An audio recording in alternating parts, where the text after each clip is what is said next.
In my winter holidays, I went to Murshidabad, and for me, Murshidabad is a very special district because this is the district I have read in my history books. And I think, like me, you guys have also read about it. So, let's go on a tour to Murshidabad and let's see what Murshidabad has for me and for you guys, what cultural and historical values it holds. Let's go and experience it. On our way to Murshidabad, we have visited the battlefield of Plassey. The Battle of Plassey was a battle fought on June 23rd, 1757 between the British East India Company led by Robert Clive and the Nawab of Bengal Sirajud-Dowla. The British won the battle, which established the British rule in Bengal and India. As it was a historic place, I request each and every one of you guys, please do not throw plastics in anywhere you like. Please do not throw it, and please keep our environment clean, and it is our duty to do so. So, coming back to the history, this was the mango garden where the battle was being fought. As I've read about it in my history books, when I stand there, I can visualize the whole battle scene in front of my eyes. Pathetic. After this, we reached Murshidabad, and our first stop was the Jahan Kosa Gun. And let's see what our guide gives us the information about এই it. কামানটা কিন্তু অষ্টধাতুর কামান। এটা 1637 সালে তৈরি, শাহজাহানের পিরিয়ডে। এই কামান কোনো ব্যাটেলে কিন্তু কোনোদিন ইউজ হয়নি, কারণ বাংলার যিনি প্রথম নবাব ছিলেন মুর্শিদ কুলি খাঁ, উনি কোনো ব্যাটেলই করেননি, এই জন্য কোনো ব্যাটেলে এটা ইউজ হয়নি। এটা ক্যারি করা হতো কিভাবে? 6টা হাতি দিয়ে ক্যারি করা হতো। 6টা বালা আছে দেখুন, ওদিকে 3টে, এদিকে 3টে, 6টা চেন দিয়ে 6টা হাতির সাথে বেঁধে দেওয়া হতো। বড় বড় 4টে চাকা ছিল। আর কামানটার মধ্যে অদ্ভুত ব্যাপার, দেখুন বডিটা হাত দেন, এর টেম্পারেচারটা আর এটার টেম্পারেচারটা অনেক পার্থক্য পাবেন আপনি, কারণ এই বডিটা কিন্তু টোটালি আপনার অষ্টধাতুর তৈরি করা, যাতে কামানের বডি গরম না হয়ে যায়। গরম হয়ে গেলে তো পেছন দিক দিয়ে বাস্ট হয়ে যাবে। এই জন্য এই কামানটা 8খানা ধাতু দিয়ে তৈরি করা আছে। আমাদের বাংলা, বিহার, উড়িষ্যার প্রথম নবাব হচ্ছে মুর্শিদ কুলি খাঁ, যার কথা আমি আস্তে আস্তে বললাম, যার তৈরি কাটরা মসজিদ আমি পরে গিয়ে দেখাচ্ছি। জেনে রাখুন, এই মুর্শিদ কুলি খাঁ জাহাঙ্গীরনগর থেকে ক্যাপিটাল শিফট করে নিয়ে এসেছিল। এটা কিন্তু জাহাঙ্গীরনগরেই তৈরি করেছিলেন জনার্দন কর্মকার। মুর্শিদাবাদে যে কামানটা আমরা দেখছি, এটার নাম হচ্ছে জাহান কোষা। জাহান কোষাকে যদি বাংলায় ট্রান্সলেট করি, তাহলে এটা হবে বিশ্বজয়ী। জাহান মানে গোটা বিশ্ব, কোষা মানে হচ্ছে জয়ী। আর একটা বিষ্ণুপুরে আছে বাঁকুড়াতে, নাম হচ্ছে দলমাদল। আর একটা বাংলাদেশে আছে ঢাকেশ্বরী মন্দিরের পাশে, নাম হচ্ছে কালেখা। এই 3টে কামান একই পিরিয়ডে আপনার শাহজাহানের পিরিয়ডেই 1637 সালে জনার্দন কর্মকার তৈরি করেছিল। এই 3টে কামান 3টে জায়গায় 3টে নামে রয়েছে। এই দিকটা স্যার একটু আসুন। এইটা হচ্ছে স্যার দেখুন টার্গেট, এখান থেকে স্যার দেখুন ওটার সাথে অ্যাডজাস্ট করা আছে, এখান থেকে ওটা দিয়ে দেখুন ওটা অ্যাডজাস্ট করা আছে, দেখুন পুরো অ্যাডজাস্ট করা আছে। আর এইখানে আগুনটা দেওয়া হবে।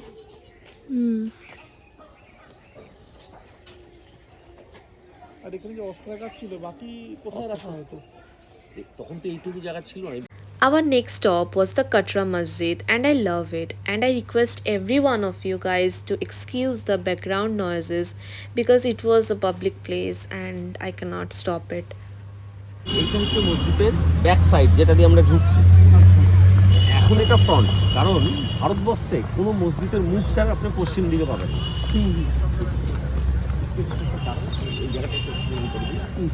ভারতবর্ষে যত মসজিদ আছে সব মসজিদের মুখ দেখবেন পূর্ব দিকে।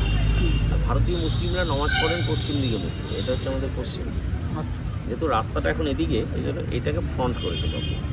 এই যে দুটো টাওয়ার দেখা যাচ্ছে দেখুন, এই মসজিদে টোটাল 4 দিকে 4টে টাওয়ার ছিল একটা টাইমে, যখন মসজিদটা তৈরি হয়।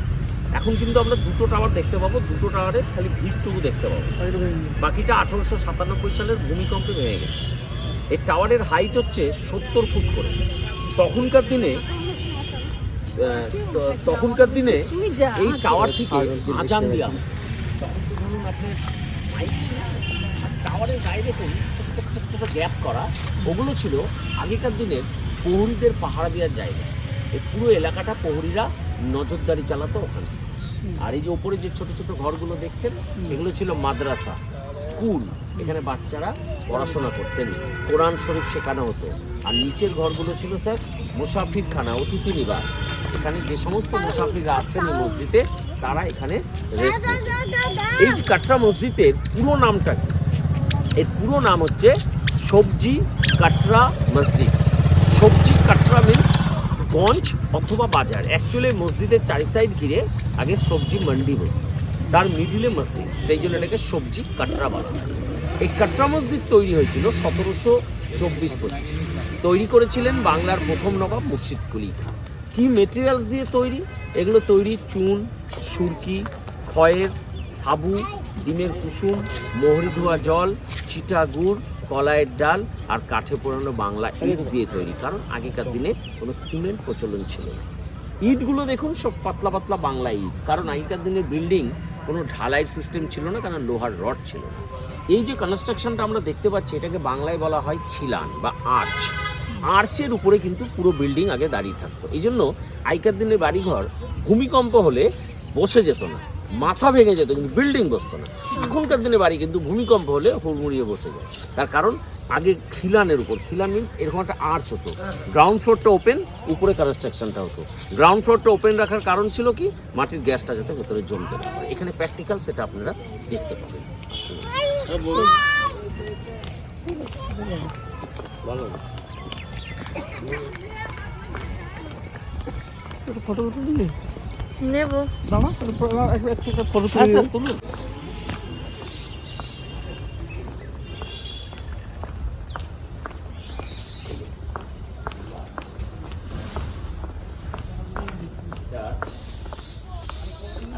ভেন্টিলেশন এবং নিচে পুরো গ্যাপ, হাওয়া বাতাসটা কিন্তু পাস হচ্ছে, ভেতরটা কিন্তু গ্যাসটা জমছে না। এগুলো ভূমিকম্পে বিল্ডিংয়ের মাথা ভাঙতো, বিল্ডিং বসতো না। এই আর্চটাই দেখুন পুরো বিল্ডিংটাকে ধরে রেখেছে।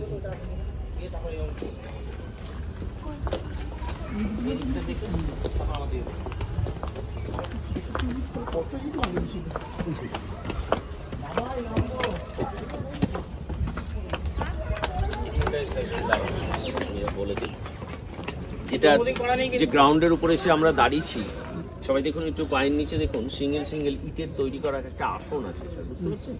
এরকম 2000টা আসন আছে এই মসজিদে। এই কমপ্লেক্সটা ছিল নমাজিদের, এখানে নামাজ পাঠতে হতো। এখানে যখন নামাজ হতো, উপরে যে লোহার বালাগুলো রয়েছে ওয়ালের উপরে, এগুলোকে শামিয়ানাটা আনা হতো, তার নিচে নামাজ হতো। এবার মুর্শিদ কুলি খাঁর যে ইতিহাসটা বলছি একটু শুনে নেবেন। ওটা হচ্ছে মসজিদের মেন গেট। মসজিদের মেন গেটে সিঁড়ির নিচে কিন্তু মুর্শিদ কুলি খাঁর কবর আছে। এই মুর্শিদ কুলি খাঁ অরিজিনাল পরিচয়টা কি? মুর্শিদ কুলি খাঁ জন্ম হচ্ছে একটা দরিদ্র ব্রাহ্মণ ঘরে। মুর্শিদ কুলি খাঁর আসল নাম সুদর্শন নারায়ণ মিশ্র। ওনার বাবার নাম হচ্ছে দর্প নারায়ণ মিশ্র, ওনার মায়ের নাম হচ্ছে সাবিত্রী মিশ্র। শিশু বয়সেই ওনাকে ওনার মা বাবা আফগানিস্তানে হাজি স্পাইন বলে এক জায়গাতে কাজী শফি নামে এক মুসলিম ঘরে বেঁচে গেছে। যার কাছে বেচা হয়েছিল, উনি খুবই অতি সৎ ভদ্র ব্যক্তি ছিলেন এবং তখন ওনাকে ইসলাম ধর্মে কনভার্ট করানো হয় শিশু বয়সে। তখন ওনার নাম হয় মোহাম্মদ হাদি। ওনার মা বাবাই ওনাকে বেঁচে দিয়েছিল। তো কাজী শফি ছিলেন দিল্লির সম্রাট অরঙ্গজেবের দরবারের একজন সাধারণ কর্মী। শিশু বয়স থেকেই কাজী শফির সাথেই মোহাম্মদ হাদির কিন্তু যাতায়াত ছিল অরঙ্গজেবের দরবারে। মুর্শিদ কুলি খাঁ ছোটবেলা থেকে খুবই সাহসী ছিলেন এবং খুব সৎ অতি ভদ্র একজন ছেলে ছিলেন। মুর্শিদ কুলি খাঁ বড় হওয়ার পর অরঙ্গজেব ওনাকে প্রথম রেভিনিউ কালেক্টর হিসাবে নিযুক্ত করেছিল জাহাঙ্গীরনগরে। জাহাঙ্গীরনগর হচ্ছে বর্তমান বাংলাদেশের রাজধানী ঢাকা। ওখানে যখন রেভিনিউ কালেক্টর হিসাবে নিযুক্ত করলেন, উনি এক বছরে যতটা রেভিনিউ কালেক্ট করে অরঙ্গজেবকে দিয়েছিলেন, কোনো ট্যাক্স কালেক্টর দিতে পারেননি, এমনকি অরঙ্গজেবের নাতি আজম শাহ দিতে পারেননি। তখন অরঙ্গজেব ওনার কাজে খুশি হয়ে ওনাকে বাংলার সুবেদার করলেন। এই যে আমরা বলি বাংলার নবাব, এটা শুদ্ধ বাংলা ভাষায় সুবে বাংলা। এই সুবে বাংলার যে সুবেদার, তাদেরকে আমরা নবাব বলে দিই শর্টকাটে। এই সুবে বাংলার ক্যাপিটাল হলো কোনটা? জাহাঙ্গীরনগর। অর্থাৎ মোগল পিরিয়ডে প্রথম ক্যাপিটাল কিন্তু জাহাঙ্গীরনগর। তো 1701 সালে যখন ওখানকার উনি সুবেদার হলেন, তখন ওনার উপাধি ছিল কার তালব আলী খাঁ। এই যে কার তালব আলী খাঁ উপাধিটা অরঙ্গজেব কেন দিয়েছিলেন? উনি কর আদায় করতে যাচ্ছেন বলে কর্তাওয়ালি খাঁ উপাধি দিয়েছিলেন। 1705 সালে অরঙ্গজেবের অনুমতি নিয়েই উনি কিন্তু রাজধানী শিফট করে নিয়ে এলেন মাকসুদাবাদ। 1707 সালে অরঙ্গজেব মারা গেল। 1705-এ যখন ক্যাপিটাল শিফট হলো মাকসুদাবাদে, তখন এখানে আসার পর অরঙ্গজেবের কাছ থেকে উনি একটা উপাধি পেয়েছিলেন মুর্শিদ কুলি খাঁ। ওনার নাম অনুসারে এই শহরের নাম হয়ে গেল মুর্শিদাবাদ, সেই থেকে এটা মুর্শিদাবাদ। এবং দীর্ঘ রাজত্বকাল। ওনার সমাধিটা কোন জায়গাটায়? এই সাদা সাদা বিল্ডিংটা? না, হ্যাঁ, ওটা দিয়ে সিঁড়ি দিয়ে নেমে গিয়ে বাদিকে আছে। বাদিকে? হ্যাঁ, এটাই মেন গেট কাটরা মসজিদ। ওই বাদিকে বলছিলাম না? তো যখন উনি এখানকার নবাব হলেন, তখন ওনার দীর্ঘ রাজত্বকালে উনি কিন্তু জানতে পেরেছিলেন উনি ব্রাহ্মণ সমাজের ছিলেন। কী করে জানতে পেরেছিলেন? ওনার যে পালিত বাবা সেই ওনাকে ওনার আসল পরিচয়টা বলে দেন। এবং সেটা পাওয়ার পরে ওনার ধারণা হয়ে গেছিলাম ইসলাম ধর্মে লালন পালন হয়েছি, সেই ধর্ম আমাকে অ্যাকসেপ্ট করবে না। তখন উনি কি করলেন, উনি এতটা সৎ ব্যক্তি ছিলেন, ওনার সেনাপতি ছিল ফারাজ খাঁ। ফারাজ খাঁকে দিয়ে উনি এই বিশাল কাটরা মসজিদটা নির্মাণ করালেন। কাটরা মসজিদ নির্মাণ করার পর মেন গেটে একটা কবর তৈরি করালেন। যখন ফারাজ খাঁ ওনাকে জিজ্ঞাসা করেন হুজুর কবরটা কার, তখন উনি বলেন কবরটা আমার, আমি মারা যাওয়ার পর এখানে কবর দিলেন। কেন এখানে কবর দিলেন? যে আমি একজন শাসক ছিলাম, শাসকের অনেক ভুল ভ্রান্তি হতেই পারে, আমি অন্যায় বিচার করতেই পারি, তা আমি ভুল করে যদি কোনো পাপ করে থাকি সেই পাপটা খণ্ডন করবার জন্য সিঁড়ির নিচে আমার কবর হবে। আমি যে পাপ করলাম এই মসজিদে যারা আসবে আমার বুকের উপর দিয়ে হেঁটে আসবে, এই জন্য মুর্শিদ কুলি খাঁর কবর সিঁড়ির নিচে। এই দুটো জিনিস যখন তৈরি হয়ে গেল, উনি পাশে একটা শিব মন্দির তৈরি, যেহেতু উনি সনাতন ধর্মে জন্মেছে, এই জন্য শিব মন্দির পাশে তৈরি, এই জন্য দেখাচ্ছি, এই জন্য মন্দির আর মসজিদ কিন্তু পাশাপাশি রয়েছে। এই কারণেই মুর্শিদ কুলি খাঁর কবর সিঁড়ির নিচে রয়েছে।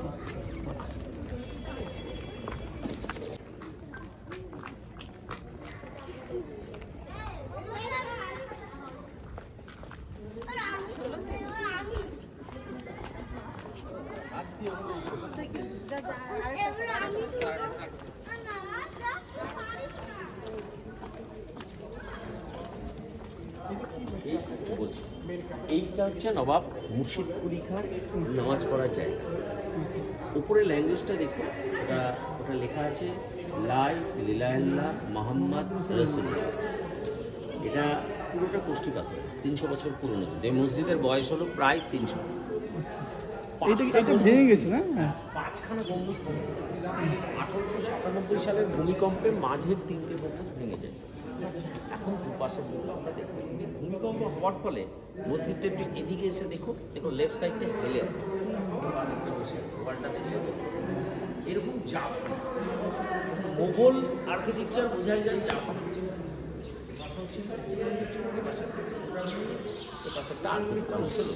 আর এই হচ্ছে মূল গেট, এই হচ্ছে মূল রাস্তা।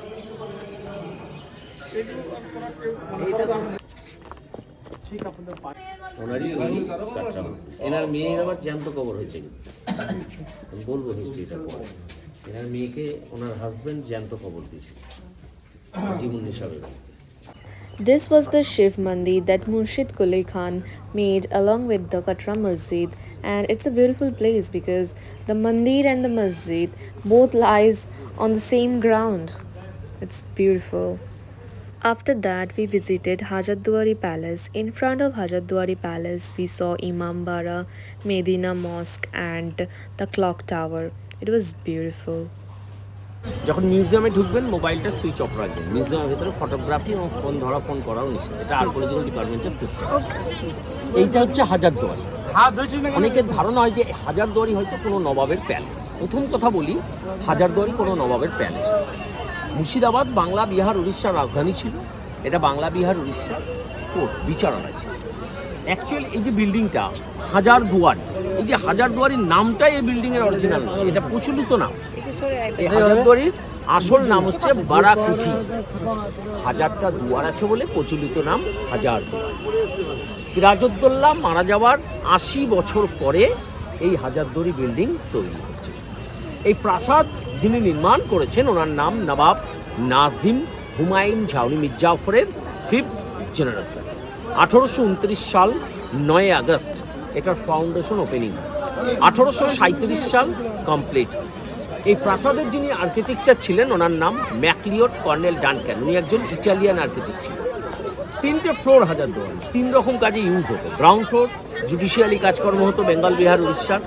ফার্স্ট ফ্লোর বিচার হতো, বিচার করতেন নবাব, কিন্তু ইনস্ট্রাকশন দিতেন ব্রিটিশ। অর্থাৎ এখান থেকে যে নবাবরা শাসন করছেন তাদেরকে শাসন করছেন ব্রিটিশ, তারা পরাধীন নবাব। সেকেন্ড ফ্লোরটা ছিল খুবই এসেন্সিয়াল একটা প্রপার্টি, ওখানে ব্রিটিশদের ভিভিআইপিরা থাকতেন, তাদের প্রোটেক্ট করবার জন্য 1000 ডোর, যাতে কোনো শত্রু তাদের উপর আক্রমণ করতে না পারেন। যদিও বা আক্রমণ করে দেন, তারা যাতে ভেতরে ঢুকে কনফিউজড হয়ে যান, এই জন্য ফলস ডোর। অর্থাৎ হাজারদুয়ারিতে কিন্তু 1000-এরও বেশি দরজা আছে, তার মধ্যে অরিজিনাল আছে 900টা, আর বাকি কিন্তু ফলস, দেখতে দরজা কিন্তু দরজা না, শত্রু পক্ষকে ধোঁকা দেওয়ার জন্য তৈরি করা হয়েছে। হাজারদুয়ারি যে এলাকায় অবস্থিত, এই পুরো এলাকাটার নাম হচ্ছে কেল্লা নিজামত। এই কেল্লা নিজামতের টোটাল এলাকা হচ্ছে 43 একর, আর বিল্ডিংটা দাঁড়িয়ে আছে 12 বিঘে জমির উপর। হাজারদুয়ারি বিল্ডিংয়ের উচ্চতা হচ্ছে 80 ফুট। হাজারদুয়ারি বিল্ডিংয়ের টোটাল পিলার রয়েছে 52টা। 1829 থেকে 37, 8 বছর সময় লাগে। নিচে থেকে ওপর অব্দি হাজারদুয়ারির টোটাল সিঁড়ি হচ্ছে 37টা। সিঁড়িতে উঠতেই দুটো সিংহ রয়েছে দুপাশে, এক সিংহ থেকে আর এক সিংহ অব্দি সিঁড়ির ডিস্টেন্স হচ্ছে 112 ফুট 6 ইঞ্চি। অর্থাৎ হাজারদুয়ারি শুনে আমরা যা বুঝতে পারলাম যে এই হাজারদুয়ারি কোনো নবাবের বাসস্থান নয়, এখানে ব্রিটিশরা এবং পরাধীন নবাবরা ইউজ করতেন হাজারদুয়ারি বিচার এবং গেস্ট হাউস হিসাবে। এবার একটু স্যার এই দিকটায় আসুন, এখানটা এদিকটা স্যার আপনিও ঘুরে যান। হাজারদুয়ারির ফ্রন্টে রয়েছে ইমামবাড়া। ইমামবাড়া কি? ইমামবাড়া হচ্ছে শিয়া মুসলিমদের কাছে একটা গুরুত্বপূর্ণ শোক জ্ঞাপন করার জায়গা। ইমামবাড়া কোনো মসজিদ নয়, ইমামবাড়া হচ্ছে একটা ধর্মীয় পবিত্র শোক জ্ঞাপন করার জায়গা। ইমামবাড়ার ভেতরে রাখা আছে আলম পাঞ্জা এবং তাজিয়া, যেগুলো মহরমের সময় প্রসেশন করে বের করা হয়, আর রাখা আছে হাসান হোসেন সাহেবের আর্টিফিশিয়াল দুটো কবর, যেখানে হিন্দু, মুসলিম, খ্রিস্টান সব ধর্মের লোক গিয়ে ধূপকাঠি মোমবাতি জ্বালান মহরমের সময়। বেসিক্যালি যারা শিয়া তারা পিঠ কেটে, বুক কেটে, আগুনের উপর দিয়ে হেঁটে হাই হোসেন হাই হাসান করে শোক জ্ঞাপন করেন। সিরাজউদ্দৌলা যখন বাংলার মাসনাদে ছিলেন তখন এই ইমামবাড়াটা কিন্তু স্যার ছিল টোটালি কাঠের, তবে সেটা এত বড় নয়, এর থেকে অনেক ছোট। সিরাজউদ্দৌলা মারা যাবার পর কাঠের তৈরি ইমামবাড়াটা যে কোনো কারণবশত অগ্নিকাণ্ডে চলে যায়। পরবর্তী সময় মির্জাফরের 6th জেনারেশন নবাব ফরাদুঞ্জা 1846 থেকে 47-এর মধ্যে এই ইমামবাড়াটা তৈরি করেন 6 লক্ষ স্বর্ণ মুদ্রা ব্যয় করে। ইমামবাড়ার ডান দিকে এবং বাঁ দিকে যে ঘরগুলো রয়েছে এগুলো গেস্ট হাউস। সেই পিরিয়ডে বাইরে থেকে যে অতিথিরা আসতেন মহরম দেখতে, সেই নবাবী আমলে তাদের থাকার ব্যবস্থা ছিল, এক সাইডে ছেলেরা, এক সাইডে মেয়েরা, কারণ মেয়েরা বারদানাসীন, এই জন্য তাদেরকে আলাদা রাখা হতো। তবে এখন ইমামবাড়াতে মহরম হয়, কিন্তু এখন কিন্তু সেই গেস্ট হাউস আর ইউজ হয় না। মহরমের যা যা পালন করা সব কিন্তু ইমামবাড়াতে এখন অবধি পালিত হয়। মুর্শিদাবাদের যে ইমামবাড়াটা দেখছেন এটা এশিয়ার বৃহত্তম লম্বা ইমামবাড়া, 207 মিটার লম্বা। আমাদের ভারতবর্ষে আরও ইমামবাড়া আছে, লখনৌতে আছে বাড়া ইমামবাড়া, ছোটা ইমামবাড়া, আমাদের পশ্চিমবঙ্গে হুগলি ব্যান্ডেলে আছে ইমামবাড়া। ওগুলো কিন্তু সবসময় সবার জন্য খোলা থাকে, কিন্তু মুর্শিদাবাদের ইমামবাড়াটা 365 দিনে 10 দিনই খোলা থাকে, একমাত্র মহরম হচ্ছে। মাঠের মাঝখানে যে হলুদ রঙের মিনারটা আমরা দেখতে পাচ্ছি এটা নবাব হুমায়ুন যার তৈরি করা ক্লক টাওয়ার। এখন যেমন আমরা সবাই রিস্ট ওয়াচ ব্যবহার করে থাকি, আগে তো রিস্ট ওয়াচ ছিল না, ঘড়ি ছিল, পকেট ঘড়ি, বড় বড় লর্ড নবাব জমিদাররা পড়তো। আগেকার দিনে একটা কনসেপ্ট ছিল, কি কনসেপ্ট, যে নবাব বাদশারা যে জিনিস ব্যবহার করবে প্রজারা কিন্তু সেই জিনিস ক্ষমতা থাকলেও ব্যবহার করতে পারতো না, তাহলে নবাবদেরকে, জমিদারদেরকে অপমান করা। অর্থাৎ যদি কোনো প্রজার সামর্থ্য থাকতো তাও তারা সেই সোনার চেন দেওয়া ঘড়ি ব্যবহার করতে পারতো না। তাদের জন্য নবাব হুমায়ুন যা এই ক্লক টাওয়ারটা তৈরি করেছিলেন। আগে 4টে ক্লক চারদিকে ছিল, এখন 3টে নেই, এপাশে একটা রয়েছে, তবু অচল, এখন চলে না। এটা বছরে 2 বার চাবি দিলে আগে সারা বছর চলত, এখন ঘড়িটা অচল, খালি টাওয়ারটাই পড়ে রয়েছে, ক্লক আর নেই। মাঠের মাঝখানে একটা গোল ছোট্ট সাদা মসজিদ রয়েছে। আপনারা এই মুর্শিদাবাদ, সারা মুর্শিদাবাদ ঘুরে ফেললেও সিরাজউদ্দৌলার নিজের হাতের তৈরি জিনিস এই শহরে দেখাই যায় না বলতে গেলে। সিরাজউদ্দৌলার দাদুর নাম হচ্ছে আলীবর্দী খাঁ, মায়ের নাম হচ্ছে আমিনা বেগম, বাবার নাম হচ্ছে মোহাম্মদ জৈনুদ্দিন। নবাব আলীবর্দী খাঁর 3টে মেয়ে, বড় মেয়ে ঘসেটি বেগম, মেজো মেয়ে আমিনা বেগম, ছোট মেয়ে মমিনা বেগম। আমিনা বেগমের 2 পুত্র, একরামউদ্দৌলা, সিরাজউদ্দৌলা। একরামউদ্দৌলা সিরাজের বড় ভাই। একরামউদ্দৌলাকে ঘসিটি বেগম দত্তক হিসাবে নিয়েছিলেন, কারণ ঘসিটি বেগমের কোনো সন্তানাদি ছিল না। আর আলিবর্দিকার ছোট মেয়ে মুমিনা বেগমের ছেলের নাম হচ্ছে শওকত জং, উনি ছিলেন পূর্ণিয়ার রেভেন্যু কালেক্টর। আলিবর্দিকার মেয়ে আমিনা বেগম, সিরাজের মা, আল্লাহ বা ঈশ্বরের কাছে প্রার্থনা করেছিলেন ওনার ছেলে যদি কোনোদিন বাংলার মাসনাদ পান তাহলে ওনার ছেলের হাত দিয়ে এখানে একটা ধর্মীয় জিনিস তৈরি করা হবে। সিরাজউদ্দৌলা বাংলার মাসনাদে বসার পরেই ওনার মায়ের ইচ্ছা পূরণ করবার জন্য 1756 সালে এই পবিত্র মদিনাটা নির্মাণ করেন এবং ওনার দাদু নবাব আলী বর্দি খা শুধু মদিনা শরীফ থেকে সেই মাটি এনে দেন, সেই মাটিটা ওর ভিতরে প্রতিষ্ঠিত করেন। সেই জন্য এটাকে বলা হয় মদিনা মসজিদ। অনেকে বলে থাকে মক্কার মদিনা। দেখুন, মক্কার মদিনা দুটো এক জিনিস নয়। মক্কা থেকে মদিনার ডিস্টেন্স প্রায় 300 কিলোমিটার, কিন্তু এর ভেতরে মদিনা শরীফের মাটি আছে, সেই জন্য এটাকে মদিনা মসজিদ বলা হয়। এই কমপ্লেক্সে আমরা যা দেখতে পাচ্ছি হাজারদুয়ারি নিয়ে, সব থেকে পুরনো জিনিস বলতে ওইটাই রয়েছে। বাকি যা দেখতে পাচ্ছি সব কিন্তু ব্রিটিশ আমলের জিনিস। ওটাই 1756 সালে সিরাজউদ্দৌলা নির্মাণ করেছে। That's it for today. See you guys in the next part. Bye bye. Take care.